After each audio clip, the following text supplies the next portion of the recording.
Today's show is sponsored by the ABV Network Merchandise Shop. Check out our large assortment of logo merch and our lifestyle collection as well. Just head over to abvnetwork.com and click on shop. We are also sponsored by The Bar to Go. The Bar to Go offers a fully customizable carrying case that allows you to take your favorite distilled spirits or cocktail ingredients with you. Whether you're looking for yourself, a customized gift, or logo items for your business or event, The Bar to Go can help. Check them out at thebar2go.com. Use the number 2 when you type out The Bar to Go. Did you know Neely Family Distillery now ships its popular distilled spirits directly to you? To order, simply call 859-394-3258. Tell them the ABV Network sent you. And now, on to the show. Let's drink!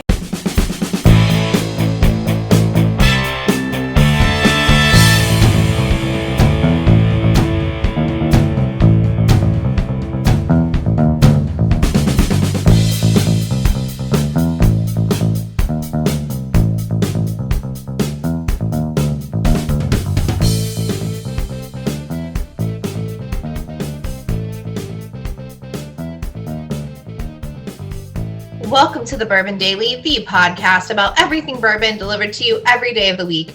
Today on the show, we talk about a new bourbon barrel-aged seltzer. My name is McNew. Please join me in welcoming my co-host, Steve Akeley, along with our special guests, Tim Swyatt, Jim Fosnot, and Kathy Cool. Hey, gang, what's up? Guys, hello. Hey, so we're going to talk about, is this the end of society as a whole? Are we going to be able to recover from this? But we'll get to that after the break. For right now, McNew said there's something she wanted to talk about. What is that, McNew? Yeah, so recently, Steve, there's a show you and I both like. It's called Pam and Tommy on Hulu. Yep.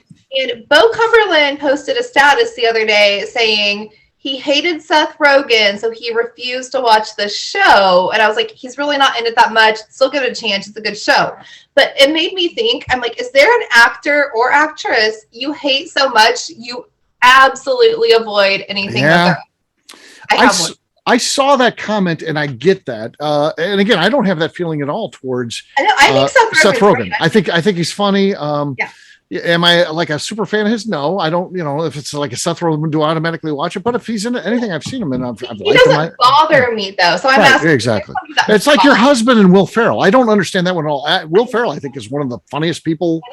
And Will Ferrell does have some misses. We're married, so I'm stuck. Will Ferrell has some misses. I get that. When you do the comedy that he does, that's so kind of weird and over the top. You can't hit a home run every time. And I get there's some strikeouts. So, but. I think Will Ferrell's great. Strikeouts too, but people still love him, so you're not going to always hit it. So I get what Bo's saying, though I don't get it as it applies to Seth Rogen.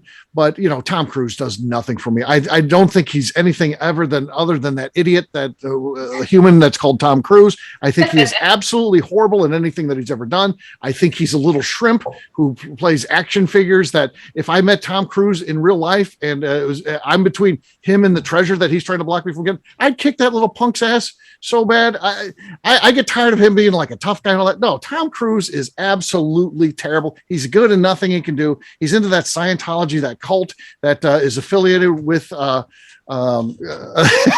the name of the store? So much. Yeah. Steve, what if you were in this hellscape where Tom Cruise said, hey, you have to join Scientology, or me and the legend were like, you have to join Costco. Yeah. That's what I was trying to come up with. Costco is affiliated with Scientology. I'm sure of it. I know this. I've got to put the dots together. It's out there. You just got to get it together. So yeah, I'm not a Tom Cruise fan. So I want nothing to do with that guy and anything. So if he was in that movie, that'd be a tough watch for me. Though the only thing I ever saw him in, and it was a surprise, I didn't know he was in it, was Austin Powers. And you didn't know it was him. I didn't know he was going to be in there, and then when he was in there, it was kind of funny because it was making fun of him, really, which is good. He was the best thing he could do is make fun of himself. And you didn't know it was him in Tropic Thunder, which was also problematic. Did you ever see the South Park episode about him? No, I'd like to watch that probably. Because they got sued because the whole episode, Tom Cruise was hiding in the closet. It was all about come out of closet, Tom. And he sued him, like the whole thing, but lost. But yeah, you would love it. Yeah, those guys are pretty funny. But yeah, the whole thing, everything he does is orchestrated. Here, you're going to be in love with Katie Holmes. We're going to need you to jump on this couch and act like you're super enthused. Everything he does is written by PR people. I can't stand that guy. So yes, any movie with him would be tough to watch. Yeah, Kathy, do you have one? I cannot think of anything, so go to other people first. All right. Tim, do you have someone that you dislike so much would hurt your ability to enjoy a series or even just an individual movie? You think about not really. Tom Cruise is definitely there, but what really came to mind was Bradley Cooper in Wedding Crashers when he plays that character. He was a dick. And I hated him in that. I find him highly likable. Like, he was a dick in that movie. Yes, in that movie he was. Yes, he was great in that movie because that's what he was supposed to be. Yeah, he was supposed to be. Totally played it right, but I hated him then. Yeah. When that movie first came out, I called my buddy because we used to do that. We used to there's a place, Steve, you might know Castle Oak. It's right there on 40 in Chesterfield. It's now a hotel, Doubletree Hotel. Yeah. It used to be Castle Oak Country Club, and we used to belong there and play racquetball and stuff. And so, on like a Friday night, after high school, like seniors in high school, we'd go play racquetball after school, and then we'd go get showers, get dressed to go out, and there'd be weddings going on in the banquet rooms. And we would always go in and grab a couple of drinks and grab some food and pretend like we belonged there. I've done that 15 or 20 times easily. And I called my buddy, like, that movie, like, we could have been in that. Yeah. Yeah. You kind of invented that movie, really. Yeah. I haven't crashed a funeral yet, but yeah. Okay. Is there an actor, Jim, that or actress, anybody that gets to you that you, boy? Bette Midler. Bette Midler. Yeah. If I can't stand her in any way, shape, or form. Yeah. And what about that episode of Seinfeld? Again, I don't like Bette Midler either, but I thought she was good in that episode of Seinfeld she did. Because she was, again, making fun of herself, really. I mean, it was over the top. I think she's actually kind of funny, but underrated in that way. Well, I don't think so. But she did good on Seinfeld. But again, sometimes these people have such big egos, like Tom Cruise. Like if I was directing Tom Cruise, I could get a good performance out of him for the film because I would just play into his. I'd be like, "You're the greatest! Oh my God, you're the best!" Yeah, that's what they do with like a Bette Midler. You're hilarious. And, yeah, they get her. But not an actor, but like Celine Dion. I mean, she's horrific. Yeah. I mean, oh my! If you ever see like the wedding she had, the amount of money she spent, how pretentious and the bullshit that she's into, she would be horrible to be around as a person. Oh right? yes, horrible. Yeah, an actual diva activity. Yeah. I hear that. Jack White is a bad person to be around, and I like his music. I like Jack White. He plays, but man, apparently he's tough to be around. No, what do you think about that, McNew? He's a Nashville guy. He likes to be I like Jack White. I think he does great music. I don't know anything about his personality there. All right, back to your question though. What actor or actress so bothers you can't enjoy a film or series that they're in? This is probably a very unpopular opinion because people like to be like, oh, she's a Kentucky. Like really unpopular, or like how Mandy Kaplan frames things out as unpopular. Mandy Kaplan's the worst at that. I fucking cannot stand Jennifer Lawrence. I hate her. Cannot watch anything. Oh yeah, I like Jennifer Lawrence. Yeah. No, Yeah, okay, so she wanted to like trip upstairs and act like she was relatable and quirky and cute, but she's an asshole. Like, no, she's great. She's so disrespectful to the people of Hawaii and disrespectful in so many other ways. And you know what? Like, I don't want an actor or actress to be relatable. I want them to be better than me. That's why I'm watching you, because you're better than me. Don't fucking trip. I can trip myself. I don't want to watch you trip. Like, you trip a lot. I'll give you that. I fucking hate her. Fucking be better than me. Stop tripping. I cannot stand her. Oh, she's good. And, like, she's so good. Yeah. Ways to be relatable to people. I don't think it's cute. I just don't like her. What if she came on and wanted to be like Kathy is here, like just a guest host with us for a bank of shows, or Tim or Jim here? She wanted to do that. Host. I don't want to be there. I don't. Could you do those shows with her? You're still the announcer. I'm still doing my thing, and then I don't want to be there. I will find a reason. You can fucking schedule Becca or Justine. I don't want to be there. I don't like her. I really just do not like her. Maybe you could promote me just for that one night. Kathy Wool can be the announcer, guest announcer. Good. What's that movie she was in with Bradley Cooper where that song from ELO, Long Black Road's in there, and it's kind of Louis C.K.'s in there. I don't know. I don't watch her fucking movies. I don't know. Oh my God, that's a great movie. That's a great movie. I don't know the name of it, but because I'm old, I don't remember anything. Like 10 movies together. Yeah, they weren't a lot together, but I gave enough. I gave enough theory. hints that one is specific. So yes, well, Yeah, the I audience thought knows. it would be unpopular. I know people just love her. I just cannot get on board. I don't She's like her. Kentucky. She's Kentucky. We're It bourbon doesn't people. matter. There can be shitty people from any state. She is one from Kentucky. She likes bourbon too. Alan Bishop threw her off a tour, got fired because of it. I know. So that should tell you she's a shitty person. She got thrown off a bourbon tour. Oh, she got under Alan's skin. None of us have ever done that. So yeah. She gets under my skin. Was it Silver Linings Playbook or American Hustle? American Hustle. That's a great movie. That's That was actually a good movie, Yes. but I was pissed that she was in it the whole time. Yeah, she was good. As was everybody. Yeah. No, I just do not like her. Okay. Fair enough. Fair enough. It is time to drink, McNew. What does everyone drinking? Let's start with Tim. I'm gonna hold on. Great Karnak here. I'm gonna predict he does something from Neely. What do you got, Tim? You got me. I am traveling and I'm limited to my Neely Who family brings one distillery. bottle? They're shooting 5 episodes of this, and they bring one bottle, and it's a 375, by the way. It's a 375. I'm pulling it right from the bottle, saving the planet with no plastic cups. And this is the Legend single barrel, which does not give me a cork pop at all. Okay, that was your best cork pop of the It night. actually with that was one. not as bad as the previous ones.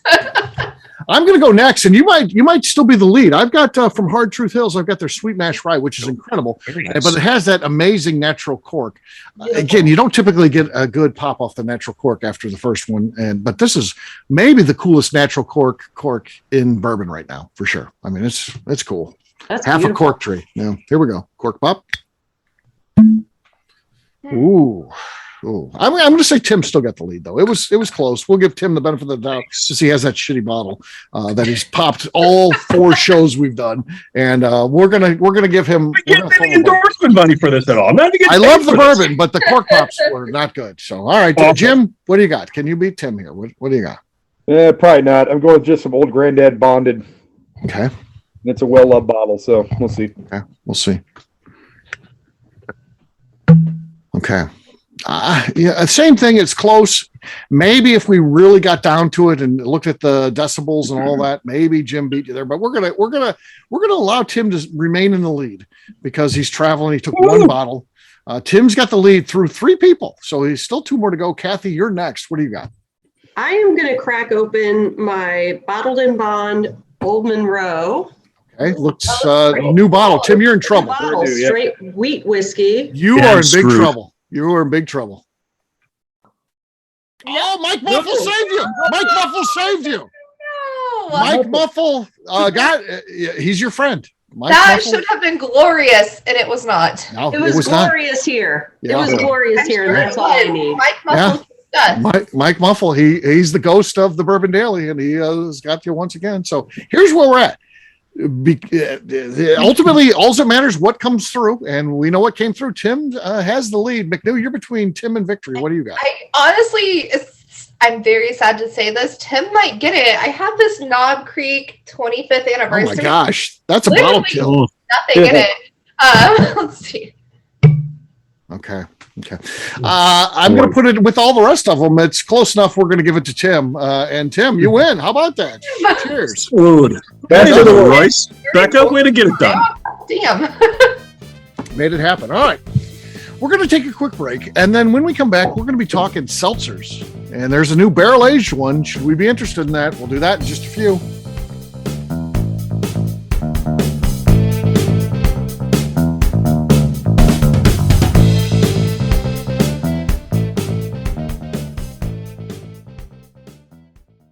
Hello, this is Steve Akeley of the ABV Network. Let's talk about the people who make this show happen. First up is Leatherwood Distillery in Pleasant View, Tennessee. Company founder Andy Lang started distilling as a hobby while serving his country as an elite Green Beret. Andy distilled all over the world during his time in the military and brought this passion back to him in the U.S. when he returned home. A visit to Leatherwood combines Andy Lang's unique distilled spirits and a museum of artifacts from his time serving the U.S. Share a drink with a fallen soldier at their bar where you can grab an acrylic bio off the wall that celebrates the individuals who gave the ultimate sacrifice to protect his or her country. They will also ship their distilled spirits directly to you, so check them out at leatherwooddistillery.com. Hi, this is Steve Akeley, owner of the ABV Network. We're sponsored by the Stave and Thief Society. This is where you, a bourbon enthusiast, can expand your knowledge and emerge a bourbon steward. In 2017, I completed my Executive Bourbon Steward certification. It's the most comprehensive bourbon certification program available and connects you with an expansive network of bourbon enthusiasts and professionals. Check out the full listing of in-person and online certifications and join the society today by enrolling at staveandthief.com. Okay, let's talk about Neely Family Distillery. In 2018, I met Royce Neely at an industry event. He started appearing on our shows, and we became friends during my frequent visits to Kentucky. Today, he's leading the way for young distillers making their mark on the bourbon industry. A visit to Neely Family Distillery combines family history, a look at what makes their products unique, and of course, a tasting through their whiskeys, moonshines, and creams. Check them out at neelyfamilydistillery.com and visit them in Sparta, Kentucky.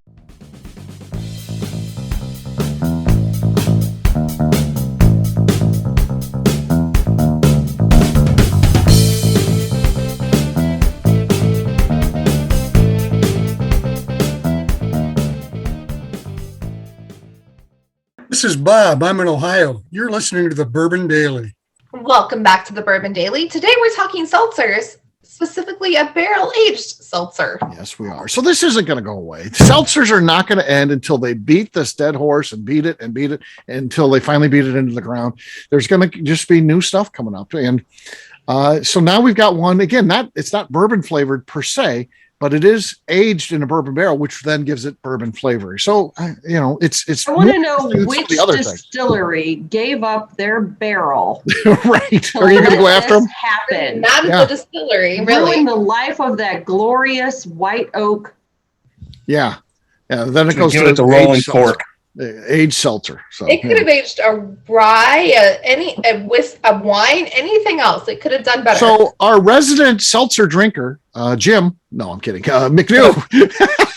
McNew, what do you think about this? Does this one interest you? You are somebody who drinks those seltzers. You have the weirdest reason, and you stand behind it. You can get an argument with McNew, and she'll I like a seltzer. I come from a beer drinking family. This makes no sense, by the way. But I would have looked like a real alcoholic if I just walk in with a fifth of whiskey. So I'm like, seltzers are a nice replacement for beer at summer parties, right? I think just bringing a cooler seltzer. That's cool. That's fine. But I like them because they're also light and refreshing. Like those are a yard work drink, right? Like if I'm in my yard, I plant some flowers. I can give you a list of beers you can drink. I do not like beer. I don't. I'm 33 years old. I don't like beer. You have to drink it. No. I'm a seltzer girl for yard work and summer parties. And I like it because it's light and refreshing. Like people like beer that way. I think putting it in a barrel is going to ruin that light and refreshing feel. I really don't like it. I'm not ruining it. I hate this idea. I hate it. I don't really. Like it. Maybe Royce will try and man himself up a little bit by drinking barrel-aged seltzers. Yeah. And I feel like if I wanted something barrel-aged, I would just make a highball. I would do a gin theme highball with ginger beer. It's still refreshing. I don't need a fucking barrel-aged seltzer. And what's the deal with Mandy Kaplan? I mean, she posted a photo of Jeff, hardworking guy. And, you can't believe how hard this guy works. He's got 4 jobs or whatever Jeff actually has. And of course, there he's sitting, he's tired. And of course, she's got the White Claw in the photo. Now, she doesn't have to put the White Claw in the photo, but she makes sure it's the angle that gets the White Claw. It's a picture of White Claw with Jeff in the background.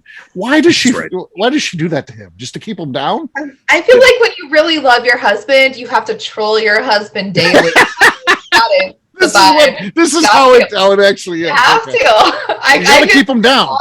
You have to. So Jeff is a catch. He's a great guy. Women would want him. So the way you keep him away, you beat him away, is you do stuff by taking away his manhood and be like, look at this guy drinking White Claws. No one would be interested in this guy. I think so she's a catch too. Sometimes you just got to be an asshole to your husband to let him know that you're a catch too. It's fine. I guess. I don't know that that's the best approach.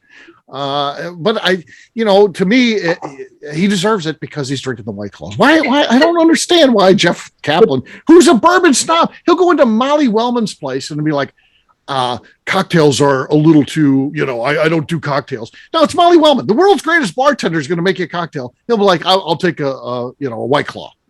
How is that? He's like, this will hurt my bourbon cred if I'm drinking cocktails. I'm like, so you drink a White Claw. This is going to help your bourbon cred. How? They're delightful. They are refreshing. It is like It's having embarrassing. a LaCroix. They're happy water.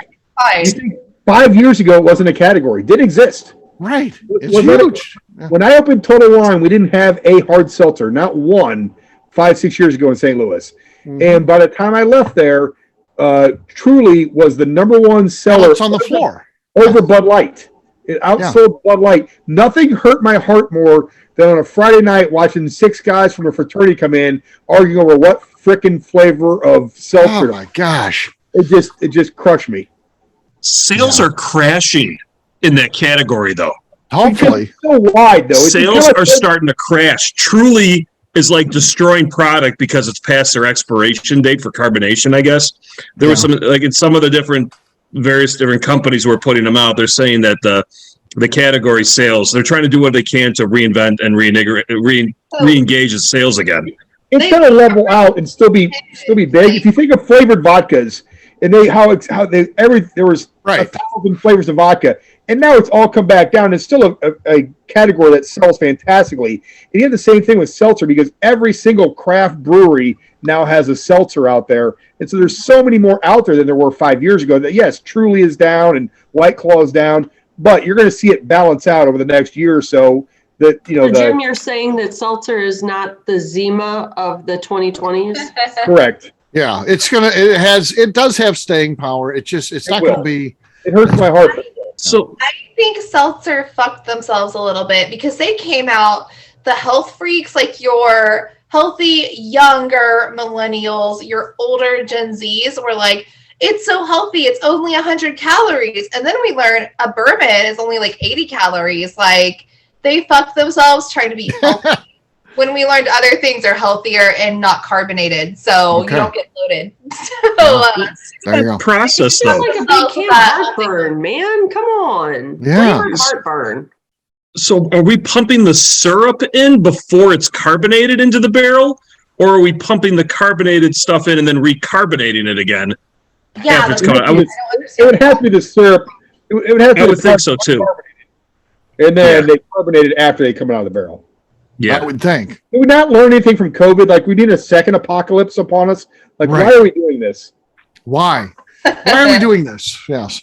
humans That's a were good not made to last. We do stupid So does shit. anybody here have interest in this one? Does anybody have? No. No. No, I I have don't. about as like much the interest. seltzer, but I do not have interest here. No. Yeah, I have enough interest in this one as much as I have interest in the eggnog seltzer. Oh, Yeah. Oh, yeah. God. That just Jim, I sounds still like got one of those. We're supposed to drink that vomit. for Yeah, a. we're supposed to do a show on that. We're supposed to do a show, and I've still And got the one. and then the Yeah. pumpkin seltzers as well. Jen Brenner gave me a eggnog seltzer, and I've still got it. So yeah, we need to use it. No, thank you.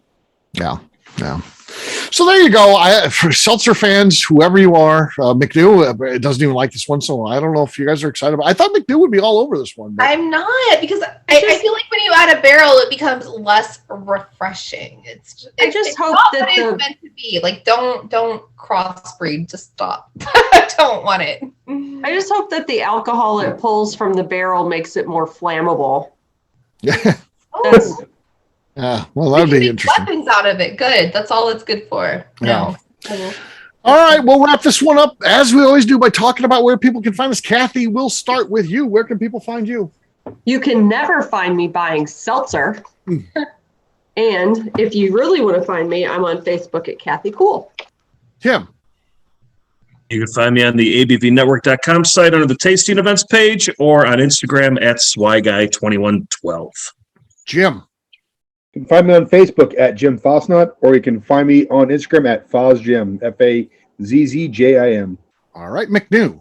I'm on Instagram at McNew ABV. All right, for me, I'm an easy guy to find. I'm at Steve Akeley on Twitter, Instagram, or Facebook. I've got a website, steveakeley.com. We've also got a company website, abvnetwork.com. Check it out because everything that we do is out there. Previous shows, blogs, so much more, abvnetwork.com. McNew, anything else to say before we get out of here? I'd like to remind the audience to please give us a 5-star review. That includes comments. It helps new people find the show, which is very important to us.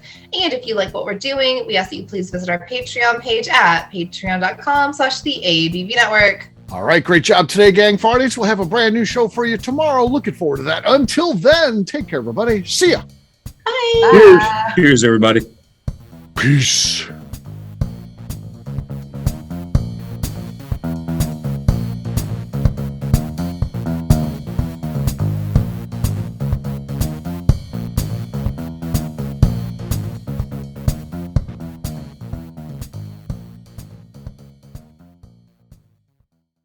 Before we finish the show, let's talk about some great companies that support the ABV network. First up is Moonshine Still Pro. Moonshine Still Pro has a full line of products to help the home distiller. Whether you want to experiment on the stove in your kitchen or you're looking for a bigger setup in your backyard, owner Russell Creed and his team can help. They have multiple still offerings, accessories, and even grain from their partners at Goldstone Mill to assist you in making whiskey on par with your favorite distillery. They can also help you with some fabricated parts you probably can't make yourself if you are attempting a DIY still project. Learn more or order your still or parts at moonshinestillpro.com. Another friend of ours is the Goldstein family at Goldstone Mill. The Goldsteins offer a variety of heritage and heirloom grains to make the finest whiskeys in the world. Plus, they are more than just a grain company. They are truly consultants to make sure the grains they are providing to you or your business meet your highest expectations. Additionally, they work with mills around the country, ensuring shipping is as low as possible for their customers. If you're a distillery, brewery, or even doing this at home, Goldstone can assist you. Check them out at goldstonemill.com, call them at 217-254-6613, or check in via email at hello@goldstonemill.com. The Bourbon Daily is part of the ABV Network. For more information or to become a sponsor, please visit abvnetwork.com. Thanks for listening and cheers. This has been a Steve Akeley production.